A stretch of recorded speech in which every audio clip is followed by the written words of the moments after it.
Dios les bendiga mucho. Gloria a Dios. Papá espiritual. Es bueno cuando estamos juntos, pero es bueno saber y recordar que tenemos un Padre, que no estamos solos y que nuestro Padre Celestial, Él tiene cuidado de nosotros. Gloria al Señor. Yo quiero invitarte a que me acompañes el día de hoy a la palabra que se encuentra en el libro de Juan, capítulo 14, verso del 1 en adelante. Evangelio según San Juan, capítulo 14, verso del 1 en adelante. Dice la palabra del Señor: no se turbe vuestro corazón, creed en Dios, creed también en mí. En la casa de mi Padre hay muchas moradas, si no fuera así os lo hubiera dicho, porque voy a preparar un lugar para vosotros. Y si me voy y preparo un lugar para vosotros, vendré otra vez y os tomaré conmigo, para que donde yo voy, allí estéis también vosotros. Padre, gracias por tu palabra en nuestras vidas. Te ruego que el día de hoy seamos edificados por ella. Habla a nuestros corazones, porque necesitamos de ti el día de hoy. En el nombre poderoso de Jesús. Amén y amén. Hace algún tiempo mi familia y yo hicimos un viaje. Era nuestra primera vez que íbamos de recorrido hacia las Smoky Mountains en Tennessee. Es un parque nacional muy hermoso que les recomiendo ir si alguna vez no han ido. Pero recuerdo que la primera vez que íbamos es un camino de aproximadamente 5 horas y tantas de carretera. Y uno se confía en el GPS, ¿verdad? Cuando no conoce la dirección. Entonces yo puse la dirección del lugar hacia donde íbamos y el teléfono me decía pues aproximadamente cuánto tiempo estaríamos en la carretera. Entonces mi familia y yo planificamos y dijimos, ok, llegamos a tal hora y hacemos esto, son aproximadamente 5 horas, todo estará bien. Pero según íbamos avanzando en el tiempo, según íbamos avanzando en la carretera, el tiempo en vez de ir bajando y disminuyendo, iba aumentando. Y yo decía, ¿por qué? ¿Por qué me estoy atrasando? ¿Por qué ya no son 5 horas, sino que son 7 horas? Y eso nos preocupó, así que cuando empezamos a detenernos en la carretera, cuando hicimos una primera parada, chequeé el resto del recorrido y en el resto del recorrido encontré que a mitad de carretera había un accidente. Y ese accidente causó que el tráfico se detuviera por aproximadamente 2 horas. Y eran las 2 horas de retraso que traíamos. Mi niña no lo entendía. Mi niña solo veía cuánto falta. Y la pregunta era totalmente, ¿cuánto falta? ¿Cuánto falta para llegar? ¿Cuánto falta para llegar? Así que el camino fue más largo de lo planeado. Pero en medio de todo aquello, a nosotros no nos importaba mucho, porque había una parada al final. Nuestra meta valía la pena la tardanza en la carretera. Valía la pena los obstáculos que habían en el medio, porque había un fruto, porque había un resultado al final de ese camino. Así que cuando ya entramos y salimos del highway y llegamos a la parte donde nos íbamos a quedar con montañas, con vistas hermosas, se nos olvidó cuán larga había sido la carretera, porque valía la pena las horas que estuvimos. Pero nuestra mirada estaba puesta todo el tiempo, ¿cuánto me falta por llegar? Mi vista estaba todo el tiempo preocupada, ¿qué va a pasar más adelante?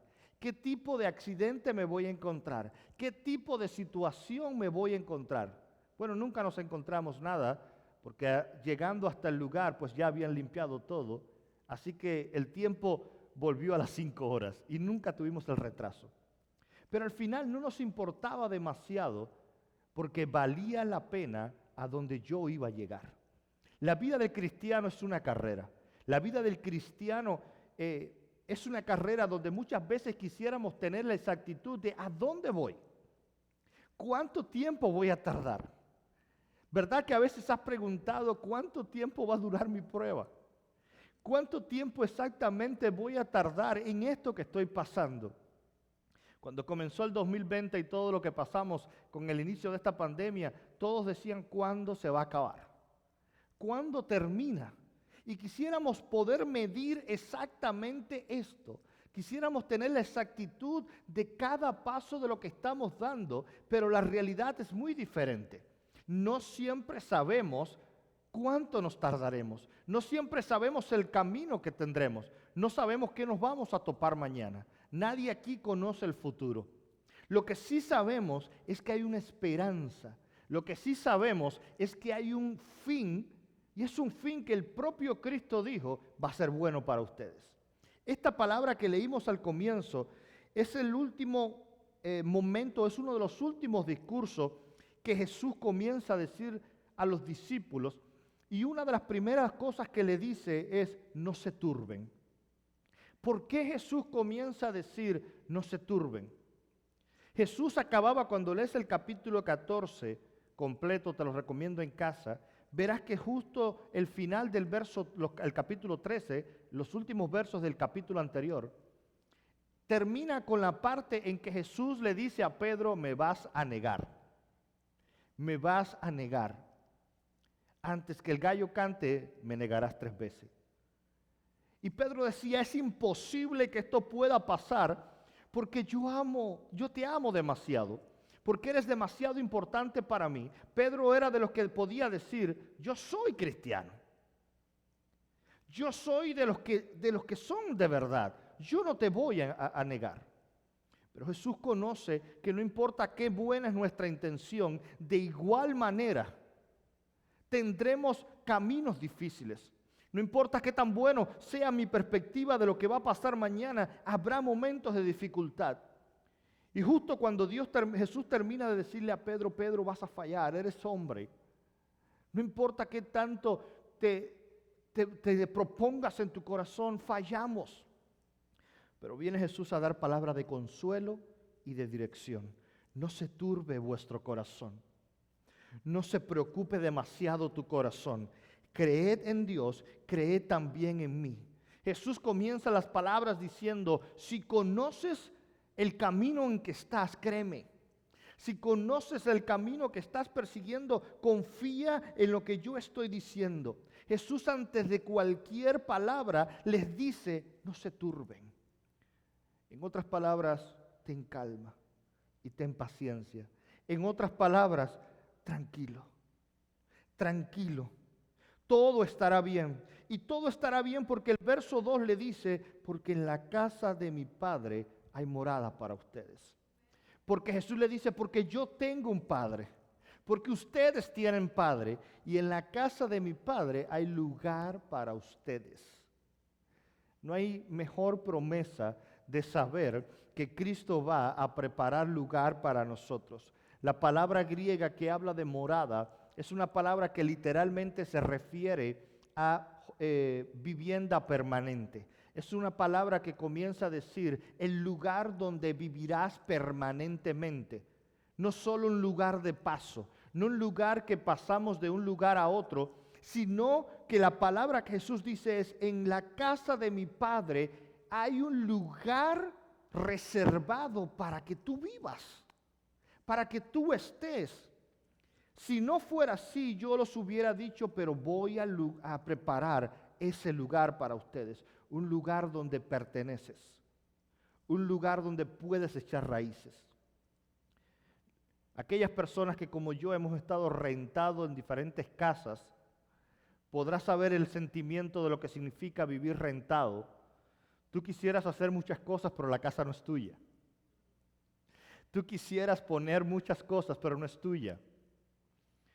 Cuando renté en la casa que vivimos antes en Louisville, le decía a la señora dueña del condominio, a la manager del condominio, le decía, me gustaría pintar la pared de la sala de este color. Y me dijo, no hay problema, pero cuando te vayas, la vuelves a pintar del color que estaba. Y eso me dio a mí la idea de, estoy temporal aquí, esto no es mío.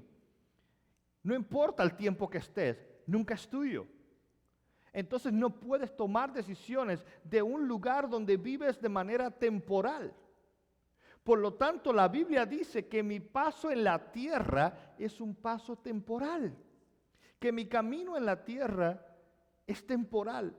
Entonces vivimos vidas de manera tal que creemos que estamos aquí de forma permanente. Trabajamos en la tierra y caminamos en la tierra y vivimos en la tierra como esa casa prestada que nunca es tuya, pero empezamos a tratar de arreglar. Pero la Biblia lo que dice es que nuestro paso por la tierra es solo temporal. Que mi casa permanente, que mi vida eterna, Cristo la preparará por mí. Y esa es la realidad. Pero el verso 3 tiene la promesa mayor: volveré por ustedes. Volveré por ustedes en lo que están viendo. Volveré por ustedes. Jesús tiene la promesa en lo que está viviendo. Jesús tiene la promesa en lo que comienza a decir. Jesús le dice, no importa lo que estés pasando, hay herencia al final, hay promesa al final, hay una recompensa al final de tu camino. En el libro de Mateo capítulo 27, verso 38, la Biblia comienza a hablar sobre los últimos momentos de Cristo en la cruz. Y estos últimos momentos de Cristo dice que lo crucifican con 2 ladrones, uno de cada lado. Te conoces la historia de momento. Sabes, la crucifixión era una de las peores muertes que había, porque la crucifixión tenía 3 objetivos principales. Por supuesto que el último de ellos era que murieras, porque era una pena muerte, pero los otros 2 era que antes que murieras, pasaras primero por el mayor dolor que pudieras pasar, que fueras torturado de la peor manera que pudieras ser torturado, y segundo, ser exhibido delante de los demás. Así que cuando eras juzgado como un ladrón, como un malhechor, eras exhibido delante de todos para que todos te vieran y todos te juzgaran. Ese es el tipo de obra que hace el diablo constantemente con nosotros. El diablo intenta exhibir nuestras vidas y nuestros pecados y nuestros errores para que todos vean quién soy realmente. Este es el tipo de cosas que el diablo hace, exhibir quiénes somos. Pero Jesús comienza a tratar con ellos 2. Y Jesús le dice, ¿sabes qué? Aquel que me pide misericordia, yo estoy listo para esto. Jesús comienza a darle una oportunidad y una promesa a aquel que estaba a su lado. Aquel ladrón que le estaba siendo crucificado junto con él. Pero a veces leemos estos pasajes y ¿sabes lo que nos imaginamos? Nos imaginamos una conversación en una tarde con la brisa, tomándonos una taza de café. Y Jesús allí con su taza de café conversaba con el ladrón y le decía, hoy estarás conmigo en el paraíso. Pero no era así. Jesús se desangraba. Jesús sentía el dolor más grande que había. ¿Y sabes qué? El ladrón también. ¿Y sabes qué? El ladrón del otro lado también. Pero el dolor de uno de ellos, tú sabes lo que le dio por decir, no creas en este no es el Hijo de Dios. Si Él fuera, se salvaría y nos salvaría a nosotros. Y el dolor lo llevó a blasfemar de Dios y a negar el nombre de Dios. Pero el mismo dolor sentía el otro ladrón que dijo, ten misericordia. Ten misericordia en mi necesidad, ten misericordia. Y Jesús, aún sintiendo el mismo dolor físico y literalmente muriendo, su sangre corriendo por su cuerpo y muriendo en aquel lugar, tuvo el tiempo de decir, hoy estás conmigo en el paraíso. Las promesas de Dios no están basadas solamente en los momentos en que todo va bien. Las promesas de Dios trabajan aunque sienta dolor. Las promesas de Dios están disponibles para ti, para mí, no importa lo que estemos viviendo. Eso es las promesas de Dios. Pero había alguien dispuesto a pedir, había alguien dispuesto. Y sabes, los que habían a su alrededor, me gusta mucho el verso 42, y hoy no tenemos tiempo de entrar en todo esto. Pero el verso 42 de Mateo 27, los propios líderes comienzan a burlarse de Jesús. La misma gente religiosa, los que se suponían que eran maestros de la ley, comienzan a burlarse de Jesús. ¿Sabes lo que dice? A otros salvó y Él no puede salvarse a sí mismo. ¿Escuchaste bien? A otros salvó, pero Él no se puede salvar a sí mismo. Yo no sé si puedes ver la primera frase, el significado. Pero cuando lo leí por primera vez, Bueno, perdón, cuando lo entendí por primera vez, porque lo había leído el pasaje cientos de veces. Y cuando leía esto, Dios me detuvo allí. ¿Sabes por qué? Porque la propia gente que se estaba burlando estaba también reconociendo que salvaba. La gente que decía, este es un impío, estaba reconociendo en su burla que Jesús sí sanaba y que Jesús sí salvaba. Porque estaban reconociendo, este ya salvó a otros. Este le arregló la vida a otros. Este tuvo oportunidades para otros. ¿Por qué no lo hace con él mismo? Entonces la gente a veces se burla, pero la gente reconoce que Dios tiene poder. La gente reconoce las cosas que están pasando, pero se necesita de gente que en medio de su dolor, aunque el camino sea difícil, entiendan que hay una esperanza al final, entiendan que hay promesas al final y que hay una herencia al final y perseveren en su herencia. Si tienes acá a los que vinieron manejando, saca las llaves de tu carro un segundo, si las tienes acá. Quiero que veas algo conmigo. Las llaves de tu carro, el control remoto de tu carro. Porque hay una parte del control remoto de nuestro carro que casi nunca usamos, ¿verdad? Préstamelo acá, mi amor, para los que están en cámaras. Normalmente usamos desbloqueo y bloqueo del carro. Pero yo no sé si el tuyo tiene un botón que dice pánico rojo, ¿verdad? Muy pocas veces usamos eso. Y recuerdo que alguien una vez me preguntó, ¿para qué es? Y sabes, es uno de los procesos, es uno de los medios de seguridad. Porque el botón de pánico es un botón de pedir ayuda. Es un botón de que otros se enteren. A veces creemos que es solamente si alguien está tratando de robarte el carro y tú lo ves y suenas. Porque cuando tú oprimes el botón del pánico, literalmente lo que hace es que comenzará a sonar la alarma de tu carro hasta que tú la apagues o hasta que la batería del carro se acabe. Y por supuesto que si hay alguien tratando de robarse, irá, porque todos los ojos de los que están alrededor irán hacia el carro. Todo el mundo dirá qué es lo que pasa. Pero quiero que sepas algo, literalmente hay personas que han sido salvadas por el botón de pánico. Hay personas que han sufrido ataques cardíacos en el carro, no pueden hablar y no pueden moverse. Y a través del botón del pánico han atraído la atención de la gente que está afuera para que los vengan a ayudar.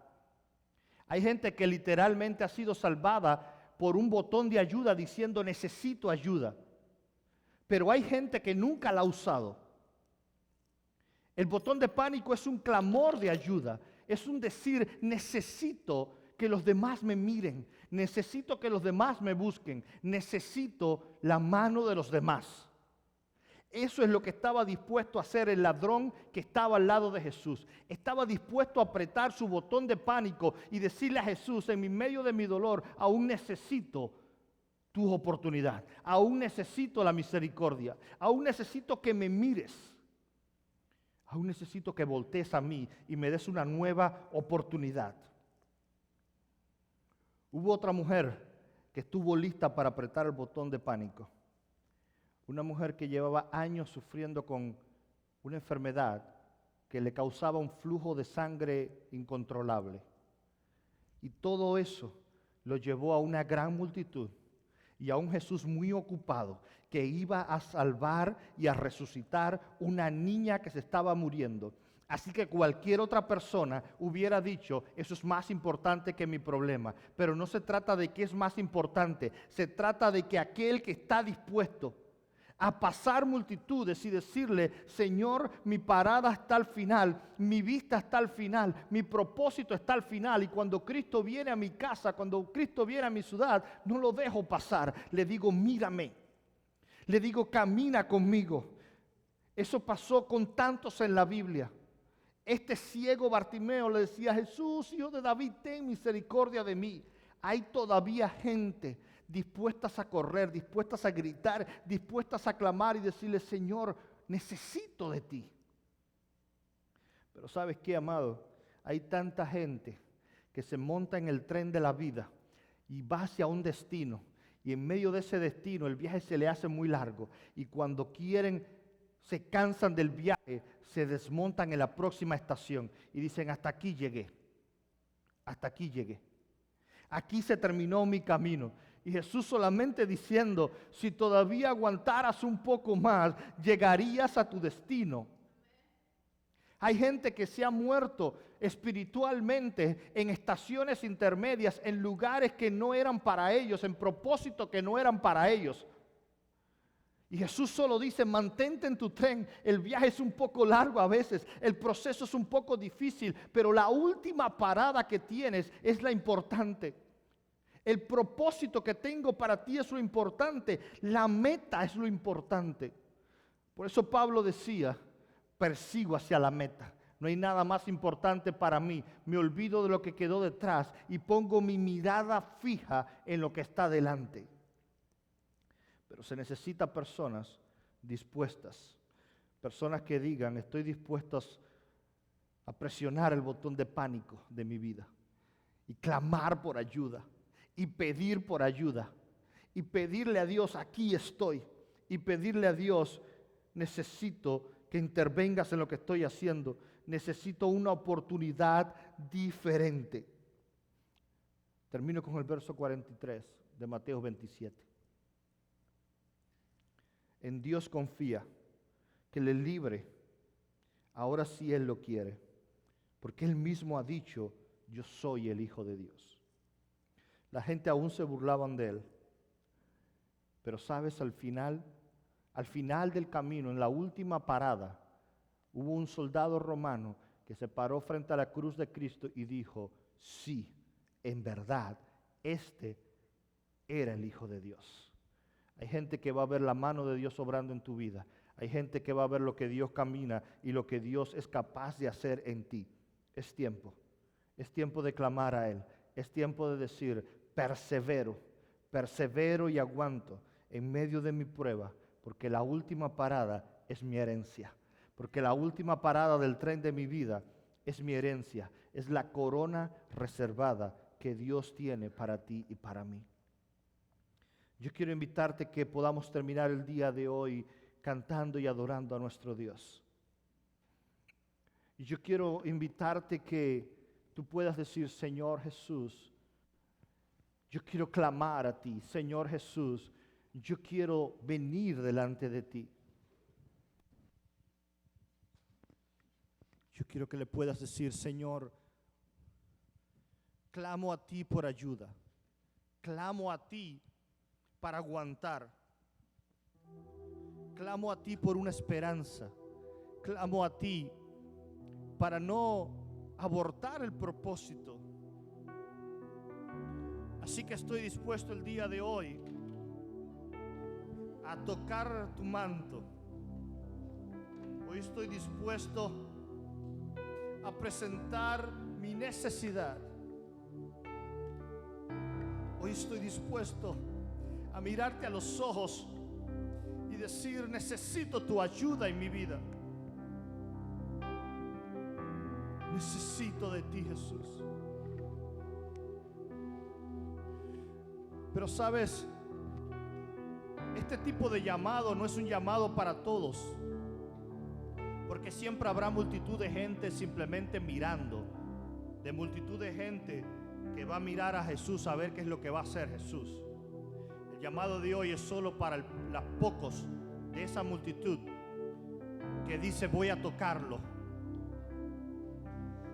que dice voy a buscarlo, que dice no me voy de aquí si no me bendices, que dice mi esperanza está en Él. Así que grito lo más fuerte que pueda. Si como Zaqueo me subo a un árbol, pues lo hago, pero Jesús tiene que caminar conmigo. Jesús tiene que visitar mi casa. Jesús tiene que traer salvación a mi familia. Jesús tiene que hacer algo hoy.